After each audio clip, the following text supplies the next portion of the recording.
ಇಂದಿನ ಆಧುನಿಕ ಯುಗದಲ್ಲಿ ಆಯುರ್ವೇದಿಕ್ ಪದ್ಧತಿಯನ್ನು ನಾವು ಮರೆತು ಹೋಗಿದ್ದೇವೆ.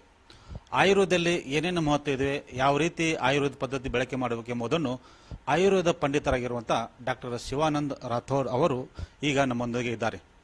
ಅವರು ಸಾಕಷ್ಟು ಒಂದು ಸಂಶೋಧನೆ ಸಹ ಮಾಡಿದ್ದಾರೆ ಆಯುರ್ವೇದಕ್ಕೆ ಸಂಬಂಧಪಟ್ಟಂತೆ, ಮತ್ತು ಸಾಕಷ್ಟು ಕಾಯಿಲೆಗಳಿಗೆ ಸಹ ಗುಣವಾಗುವಂಥ ಆಯುರ್ವೇದಿಕ್ ಪದ್ಧತಿ ಮೂಲಕ ಬಳಕೆ ಮಾಡಿ ಸಾಕಷ್ಟು ರೋಗಿಗಳಿಗೆ ಅನುಕೂಲ ಸಹ ಮಾಡಿದ್ದಾರೆ.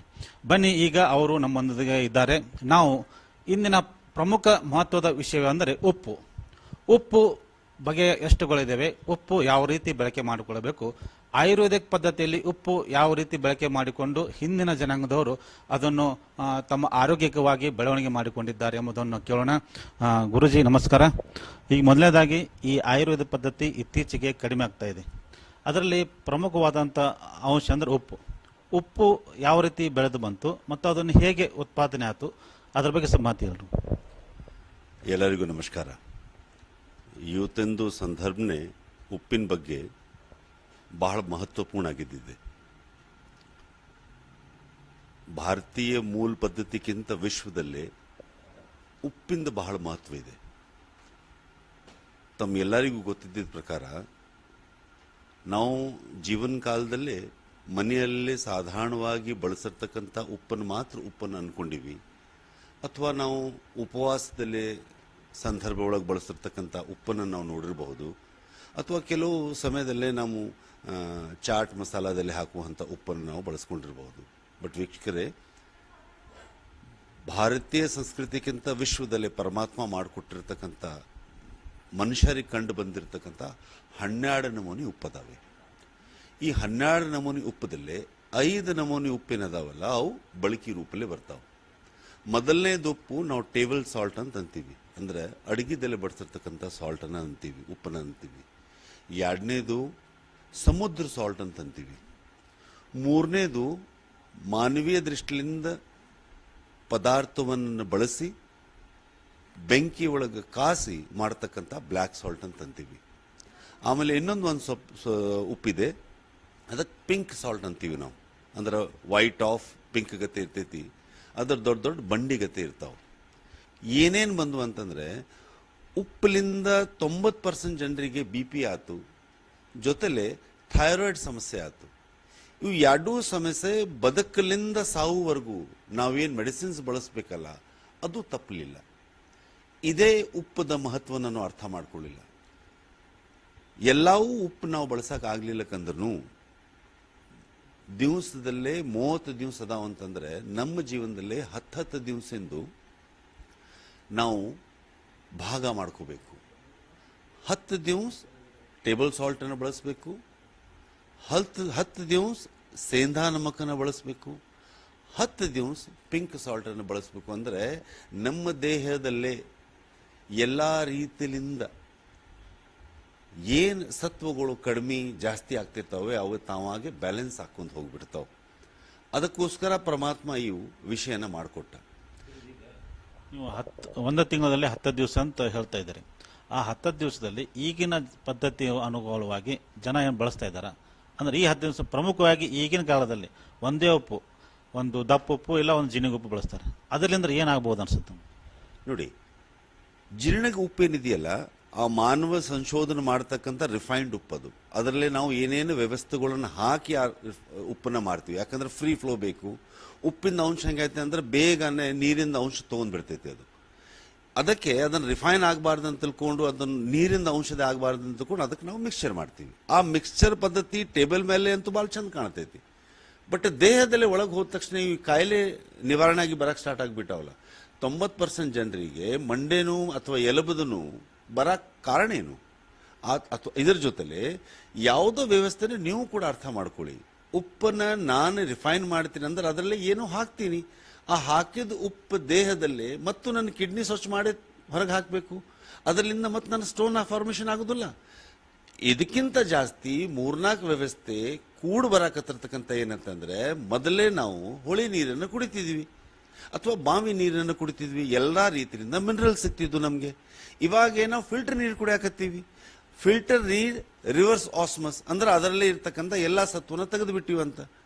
ಈಗ ಉಪ್ಪು ನಾ ರಿಫೈಂಡ್ ತಗೊಂಡೆ, ವಾಟರ್ ನೀರು ಕೂಡ ನಾನು ರಿಫೈಂಡ್ ತಗೊಳಕ್ ಸ್ಟಾರ್ಟ್ ಮಾಡಂದ್ರೆ ನನ್ನ ದೇಹದಲ್ಲಿ ಇನ್ನು 30 ವರ್ಷ ಇರ್ತೈತಿ, ನಾ ಸುಸ್ತಾಕೊಂಡ್ ಬರಾಕತ್ತೀನಿ. ನಾ ಸುಸ್ತಾಗಾಕತ್ತೀನಿ ಅಂತಂದ್ರೆ ನನ್ನ ದೇಹ ಒಳಗೆ ಇನ್ನೂ ಮಿನರಲ್ಸ್ ಬೇಕಲ್ಲ ನನಗೆ. ಆ ಮಿನರಲ್ಸ್ ನಾ ಎಲ್ಲಿಂದ ತಗೊಳ್ಳಿ? ಎಷ್ಟಂತ ನಾ ಹಣ್ಣು ಹಂಪ್ಲ ತಗೊಳಕ್ ಸಾಧ್ಯ ಆಗಿದೆ, ಅಥವಾ ಎಷ್ಟಂತ ನಾನು ಕಾಳು ಕಡಿಲಿಂದ ತಗೊಳಕ್ ಸ್ಟಾರ್ಟ್ ಆಕೈತಿ? ಆಗದಲ್ಲ. ಈ ಉಪ್ಪು ಬಳಕೆ ಮಿತ ಇರಬೇಕು. ಇನ್ನು ಯಾವ ರೀತಿ ಬಳಕೆ ಆದರೆ ಆರೋಗ್ಯವಾಗಿ ಇರ್ತಾರಂತ ನೀವು ಹೇಳ್ತೀರ? ನಂದು ಗೊತ್ತಿದ್ದ ಪ್ರಕಾರ 30 ದಿವಸಲ್ಲೇ 3 ಉಪ್ಪು ಅನಿವಾರ್ಯ ಇದಾವೆ. ನಾವು ಒಂದೇ ಉಪ್ಪನ್ನ ಕಂಟಿನ್ಯೂ ಬಳಸಾಕತ್ತೀವಲ್ಲ, ಅದೇ ನಾವು ತಪ್ಪು ಮಾಡಕತ್ತಿರೋದು. ಈಗ ನಾನು ರಿಫೈನ್ಡ್ ಉಪ್ಪನ್ನೇ ಬಳಸಕ್ಕೆ ಸ್ಟಾರ್ಟ್ ಮಾಡಿಬಿಟ್ಟೆ ಅಂದ್ರೆ ಮಿಕ್ಕಿದವೆಲ್ಲ ನನಗೆ ದೇವ್ರದ್ದು ಕೊಟ್ಟಿರ್ತಕ್ಕ ರಾಕ್ ಸಾಲ್ಟ್ ಇಂದ ಏನು ಸಿಗುದಿಲ್ಲ. ಅಥವಾ ನಾವು ಬ್ಲ್ಯಾಕ್ ಸಾಲ್ಟ್ ಯೂಸ್ ಮಾಡ್ತಿರ್ತೀವಿ, ನಾವು ಈಗ ಚಾಟ್ ಮಾಡ್ತಿರ್ತೀವಿ, ಅಥವಾ ನಾವು ಸಲಾದ್ ಮಾಡ್ತೀವಿ, ಅದ್ರ ಮೇಲೆ ಒಂಚೂರು ನಾವು ಸ್ಪ್ರಿಂಕ್ಲಿಂಗ್ ಮಾಡ್ತಿರ್ತೀವಿ. ಅದನ್ನ ಯಾಕೆ ಮಾಡ್ತಾರೆ? ಆ ಬ್ಲ್ಯಾಕ್ ಸಾಲ್ಟ್ ಅನ್ನ ಸೀ ಸಾಲ್ಟ್ ಜೊತೆಲಿ ಬಹಳಷ್ಟು ಗಿಡಮೂಲಿಕೆನ ಹಾಕಿ ಮಾಡ್ತಾರೆ. ಅದನ್ನ ಆ ಸಾಲ್ಟ್ ಅದಕ್ಕೆ ರುಚಿಕರ ಇರ್ತೈತಿ. ನಾನು ಯೂತ್ ನಿಮ್ ಜೊತೆಲೆ ಬಂದು ಹಂಚಾಕ ಉದ್ದೇಶ ಇಷ್ಟೇ, ಉಪ್ಪದ ಮಹತ್ವನ ಅರ್ಥ ಮಾಡ್ಕೊಳ್ಳಿ. ಇವು 5 ಬೇಡ, ಇವು 3 ಉಪ್ಪನ್ನ ಕಡ ನಮ್ಮ ಮನೆಯಲ್ಲಿ ನಾವು ಈ 30 ದಿವಸ ಬಳಸಕ್ಕೆ ಸ್ಟಾರ್ಟ್ ಮಾಡ್ಬೋದು. ಇನ್ನೊಂದು ವಿಷಯ ಹೇಳ್ತೀನಿ ನಿಮ್ಗೆ ನೋಡ್ರಿ, ಉಪ್ಪಲಿಂದ ದೇಹದ ಔಟರ್ ಲೇಯರ್ ಅನ್ನು ಕ್ಲೀನ್ ಮಾಡಬಹುದು, ಇನ್ನರ್ ಲೇಯರ್ನು ಕ್ಲೀನ್ ಮಾಡಬಹುದು. ಹಿಂದಿನ ಕಾಲದಲ್ಲಿ ಉಪ್ಪು ಯಾವ ತರ ಬಳಕೆ ಮಾಡ್ತಿದ್ರು, ಈಗಿನ ಕಾಲದಲ್ಲಿ ಆ ಉಪ್ಪು ಯಾವ ತರ ಬಳಕೆ ಮಾಡೋದ್ರಿಂದ ಈ ಅನಾರೋಗ್ಯ ಪೀಡಿತರಾಗ್ತಾ ಇದ್ದಾರೆ? ಸಿಂಪಲ್ ಲಾಜಿಕ್ ಐತ್ರಿ. ಅಡಿಗೆ ಮಾಡುವಾಗೆ ನಾವು ಇವಾಗ ಎಣ್ಣೆ ಜೊತೆಲಿನ ಸೀದಾ ಉಪ್ಪನ್ನು ಹಾಕಿ ಒಗ್ಗರಣೆ ಹಾಕ್ಬಿಡಕತ್ತೀವಿ. ಮುಂಚೆ ಕಾಲದಲ್ಲಿ ಹಂಗಿದ್ದಿದ್ದಿಲ್ಲ. ಎಲ್ಲ ಕೆಲಸ ಮುಗಿದಾದ್ಮೇಲೆ ಉಪ್ಪು ಹಾಕಬೇಕು. ನೋಡಿ, ನಾನು ಸಿಂಪಲ್ ಹೇಳ್ತೀನಿ, ಇವತ್ತು ನಿಮ್ಮ ಮನೆ ಒಳಗೆ ನಿಮ್ಮ ಚಾ ಕುದಿಸಿದಾದ ನಂತರ ಸಕ್ಕರೆ ಹಾಕಿ ಚಾ ಕುಡೀರಿ, ಇಲ್ಲಕ್ಕಂದ್ರೆ ಹಾಲಿನ ಜೊತೆಲಿ ಸಕ್ಕರೆ ಹಾಕಿ ಕುಡಿದು ನೋಡ್ಕೊರಿ, ಎಷ್ಟು ಚೇಂಜಸ್ ಹಾಕೋ ನೋಡ್ರಿ ನಿಮ್ದು. ಯಾಕೆ ಚಾ ಕುಡಿದ ತಕ್ಷಣ ನನಗೆ ಅಸಿಡಿಟಿ ಆಕೈತೆ ಅಂತ ಹೇಳ್ತಾರೆ. ಕಾರಣ ಏನು? ಶುಗರ್ ಏನಿದೆ, ಸಲ್ಫರ್ ಇದೆ, ಹಾಲೇನೈತಿ, ಕ್ಯಾಲ್ಸಿಯಂ ಐತಿ, ಚಾ ಪುಡಿ ಏನಿದೆ, ವಾಟರ್ ಏನೈತಿ, ಇವು 4 ಕಂಬಿನೇಷನ್ ಸೈಂಟಿಫಿಕಲಿ ಅರ್ಥ ಮಾಡ್ಕೊರಿ. ನಾನು ಹೇಳೋದು ಬೇಡ. ಅವು ಕಂಬಿನೇಷನ್ ಆಗಿ ಚಾ ನಿಮ್ಮ ಹೆಸರಲ್ಲೇ ಆಯ್ತು, ಬಟ್ ಅದ್ರ ಕೆಮಿಕಲ್ ರಿಯೇಷನ್ ಆಗ್ತಲ್ಲ. ಇದೇ ತರ ನೀವು ಸಾಲ್ಟನ್ನು ಮಾಡಿದ ಅಡ್ಗಿದಾದ್ಮೇಲೆ ನೀವು ಸ್ಪ್ರಿಂಕಲ್ ಮಾಡಿ ನೋಡ್ರಿ ಅಲ್ಲ, ಆ ಅಡ್ಗಿನ ರುಚಿ ನೋಡ್ಕೊರಿ. ನೀವು ಒಗ್ಗರಣೆ ಹಾಕುವಾಗ ಅಥವಾ ನೀವು ಅಡ್ಗೆ ಮಾಡುವಾಗನೇ ಉಪ್ಪು ಹಾಕಿ ನೋಡ್ಕೊರಿ. ಇವಾಗ ನಾವು ಉಪ್ಪು ಅಡ್ವಾನ್ಸ್ ಹಾಕುದು ಯಾಕೆ ಕಲ್ಸಿದ್ದಾರೆ ಅಂತಂದ್ರೆ, ಉಪ್ಪು ಹಾಕಿಬಿಟ್ರೆ ಬೇಗ ಅಡ್ಗೆ ಕರಗ್ಬಿಡ್ತೈತ್ರಿ. ಮುಂಚೆ ಕಾಲಮಾನದಲ್ಲೇ ಮಣ್ಣಿನ ಗಡಿಗೆ ಒಳಗೆ ಉಪ್ಪು ಅಡುಗೆನ ಸಾವಕಾಶ ಸೌದೆದಲ್ಲೇ ಮಾಡ್ತಿರ್ತಿದ್ವಿ, ಸಾವಕಾಶ ಕುದಿತಿದ್ವು, ಲಾಸ್ಟಲ್ಲಿ ಉಪ್ಪು ಹಾಕ್ತಿದ್ವಿ, ತಿಂದು ಬಿಡ್ತಿದ್ವಿ. ಇನ್ನೊಂದು ಏನಂದ್ರೆ, ಈ ಮನೆಯಲ್ಲಿ ಈ ಏನೆಲ್ಲ ಕ್ಲೀನ್ ಮಾಡುವಾಗ, ಈಗ ಎಲ್ಲ ಭಾಂಡೆ ಸಾಮಾನು ಆಯ್ತು, ನಾವು ಮನೆ ಸ್ವಚ್ಛ ಮಾಡುವಾಗ ಉಪ್ಪು ಹಾಕಿ ಸ್ವಚ್ಛ ಮಾಡಿದ್ರೆ ಏನೋ ನೆಗೆಟಿವ್ ಎನರ್ಜಿ ಹೋಗುತ್ತೆ ಅಂತ, ಅದ್ರ ಬಗ್ಗೆ ಏನು? ಸಿಂಪಲ್ ಸರ್, ಪಾಸಿಟಿವ್ ಇದೆ ಅಂತ ನೆಗೆಟಿವ್ ಇದ್ದೇ ಐತಿ. ದೇವ್ರ ಅದಾನ ಅಂತಂದ್ರೆ ದೇವ್ ಇದ್ದೇ ಅದಾನ. If there is white there is black also. ನಾನು ಇದನ್ನೇ ನಿಮ್ಗೆ ನಾನು ಇದನ್ನು ಮೂಢನಂಬಿಕೆ ಅಂತ ಹೇಳ್ತಾ ಇಲ್ಲ, ಅಂಡರ್ಸ್ಟ್ಯಾಂಡ್ ಮಾಡ್ಕೋರಿ. ನೆಗೆಟಿವ್ ಸೋಲ್ ಇದ್ದೇ ಇರ್ತೈತಿ. ಉಪ್ಪದ ಮಹತ್ವ ಈ ಪ್ರಸಂಗದಲ್ಲೇ ಬಹಳ ಮುಖ್ಯವಾದ ಕೆಲಸ ಮಾಡ್ತೈತಿ. ಇದಕ್ಕೊಂದು ವಾರ ಗೀರ ನಾವು ಹಿಡಿತೀವಿ, ಬಟ್ ಹಿಡಿಲಿಲ್ಲಕ್ಕಂದ್ರೂ ಅಡ್ಡಿ ಇಲ್ಲ. ಯಾವುದೋ ಮನಿ, ಯಾರ್ದೋ ಮನಿ, ಎಂಥದೋ ಮನಿ ಇರಲಿ, ಉಪ್ಪು ಹಾಕಿ ಒಂಚೂರು ನೆಲ ಒರೆಸ್ರಿ. ನಾವು ಹಾಕಾಕತ್ತಿದ್ದು ಏನು ಡಿಸ್ಕ್ರಿಮಿನೇಷನ್ಸ್ ಅದಾವಲ್ಲ, ಅದಕ್ಕಿಂತ 100 ಪಟ್ಟು ಕೆಲಸ ಮಾಡ್ತೈತಿ. ಮನಿ ಕ್ಲೀನ್ ಆಗತ್ತೆ, ಯಾವ ಹುಳ ಹುಪ್ಪಡಿ ಆಗುದಿಲ್ಲ, ಮನೆಯಲ್ಲೇ ನೆಗೆಟಿವ್ ಎನರ್ಜಿ ಇರೋದಿಲ್ಲ, ಆಮೇಲೆ ನಿಮ್ಮ ಮನೆ ಸ್ವಚ್ಛ ಕ್ಲೀನ್ ಆಗಿ ಕಾಣ್ತಿರ್ತೈತಿ. Simple logic. ನಾನು ಯೂತಿಂದ ಡೇಟ್ ಪ್ರಕಾರ 18/5/2024 ಓಪನ್ ಕ್ಯಾಮ್ರಾದಲ್ಲಿ ಹೇಳ್ತಾ ಇದ್ದೀನಿ, ಬರ್ತಕ್ಕಂಥ ಮುಂದಿನ ಕಾಯಿಲೆ ಸ್ಕಿನ್ ಡಿಸೀಸ್ ಮಾತ್ರ.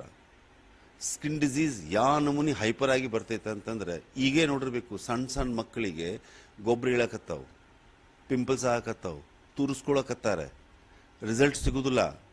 ಎಷ್ಟು ಸ್ಟೆರಾಯ್ಡ್ಸ್ ಹಾಕಿದ್ರೂ ಬರೋದಿಲ್ಲ. ಇದು ಎಲ್ಲರಿಗೂ ಗೊತ್ತಿದ್ದ ವಿಷಯನೇ ಅದಾವು. ಅದನ್ನು ಮನಿ ಬಳಕೆ ಒಳಗೆ ನೀವು ಯೂಸ್ ಮಾಡ್ಬೋದಲ್ಲ. ಅದು ಯಾವ ತರ ಬಳಕೆ ಮಾಡಬಹುದು? ಯಾವ ತರ ಅಂತಂದ್ರೆ, ಸಿಂಪಲ್ ಲಾಜಿಕಲಿ, ನನ್ನ ಮನೆಯೊಳಗೆ ನಾ ಏನು ಉಪ್ಪು ಬಳಸ್ತಾ ಇದ್ದೇನಲ್ಲ, ಅಡುಗೆದಲ್ಲೇ ಆ ರೀತಿ ಬಳಸಬೇಕು. ಅಥವಾ ನಾನು ರಾಕ್ ಸಾಲ್ಟ್ ಏನೈತಲ್ಲ ಅದನ್ನು ಅದರೊಳಗೆ ಬಳಸ್ಕೋಬಹುದು, ಅಥವಾ ಸೇಂದಾ ನಮಕ್ ಏನೈತಲ್ಲ ಅದನ್ನು ಬಳಸ್ಬೋದು. 4-5 ಡೇಸ್ ನಾನು ಟೇಬಲ್ ಸಾಲ್ಟ್ ಹಾಕಿದೆ, 4-5 ಡೇಸ್ ನಾನು ರಾಕ್ ಸಾಲ್ಟ್ ಹಾಕಿದೆ, 4-5 ಡೇಸ್ ನಾನು ಸೇಂದಾ ನಮಕ್ ಹಾಕಿದೆ, ಅಷ್ಟು ಹಾಕಿದ್ರೆ ಸಾಕು ನನಗೆ. ಇದು ಆಯುರ್ವೇದ ಪಂಡಿತ ಆಗಿರುವಂತಹ ಡಾಕ್ಟರ್ ಶಿವಾನಂದ ರಾಥೋಡ್ ಅವರು ಈಗ ಉಪ್ಪಿನ ಮಹತ್ವ ಬಗ್ಗೆ ನಮ್ಮ ಟಿವಿ 10 ಚಾನೆಲ್ಗೆ ಎಲ್ಲ ಸಮಗ್ರವಾಗಿ ಮಾಹಿತಿ ನೀಡಿದ್ದಾರೆ. ಮತ್ತೆ ಅವರೊಂದಿಗೆ ಮುಂದಿನ ವಿಷಯ ಬಗ್ಗೆ ಮತ್ತೆ ಚರ್ಚೆ ಮಾಡೋಣ. ವೀಕ್ಷಕರು ಅಲ್ಲಿವರೆಗೂ ಕಾಯ್ತಾ ಇರಿ. ಆನಂದ್, ಬಾಗಲಕೋಟೆ.